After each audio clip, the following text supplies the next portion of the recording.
আমার ছেলেবেলার দিনগুলো ছিল এক রঙিন ঘুড়ির মতো, যা কেবল আকাশে উড়েই বেড়াত, আর তার সুতোটা বাঁধা ছিল গ্রামের মেঠো পথ, স্বচ্ছ নদী আর সবুজ ধানক্ষেতের সাথে।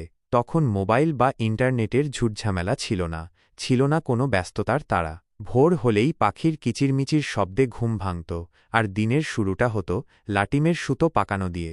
লাটিমের নেশা আর ঘুড়ির উজান গাং। আমাদের একটা পুরনো বটগাছ ছিল, তার নিচে বসেই লাটিম ঘোরানোর প্রতিযোগিতা চলত। কে কতক্ষণ লাটিম ঘোরাতে পারে, কার লাটিমটা কত জোরে ঘুরতে পারে, এসব নিয়েই চলত আমাদের নিত্যনতুন খেলা। লাটিমের ঘূর্ণন আর আমাদের হাসির শব্দে গ্রামের বাতাস যেন জীবন্ত হয়ে উঠত। বিকেল হলেই মনটা আনচান করত ঘুড়ি ওড়ানোর জন্য। বাঁশের কঞ্চি আর পাতলা কাগজ দিয়ে নিজেদের হাতে তৈরি করতাম রংবেরঙের ঘুড়ি।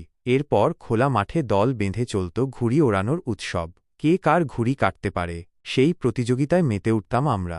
যখন দেখতাম আমার ঘুড়িটা নীল আকাশে ভেসে বেড়াচ্ছে, তখন মনটা খুশিতে ভরে উঠত। নদীর সাথে মিতালি। দুপুরের কাঠফাটা রোদ যখন তেতে উঠত, তখন আমাদের একমাত্র আশ্রয় ছিল গ্রামের পাশ দিয়ে বয়ে যাওয়া শান্ত নদীটা। দল বেঁধে ঝাঁপিয়ে পড়তাম নদীর বুকে।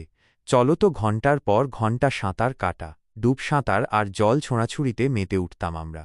নদীর ঠান্ডা জল যেন আমাদের সব ক্লান্তি আর অবসাদ দূর করে দিত। কখনো কখনো সাহস করে নদীর গভীর অংশে চলে যেতাম, আর কে কতক্ষণ দম ধরে রাখতে পারে তার প্রতিযোগিতাও চলত।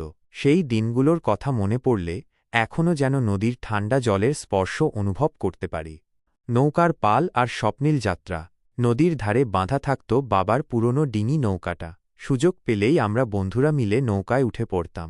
বৈঠা হাতে নিয়ে নদীর বুকে ভেসে বেড়ানো ছিল এক অসাধারণ অভিজ্ঞতা।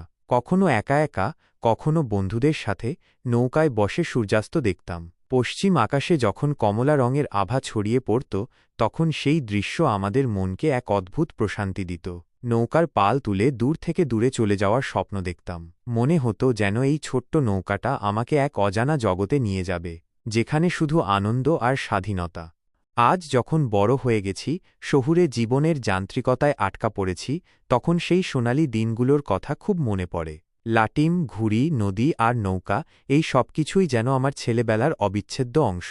সেই দিনগুলো আর ফিরে আসবে না জানি, কিন্তু তার স্মৃতিগুলো আজও আমার মনের গভীরে সযত্নে রাখা আছে। এই স্মৃতিগুলোই আমাকে বারে বারে মনে করিয়ে দেয় জীবনের সহজ আনন্দগুলো কতটা মূল্যবান ছিল।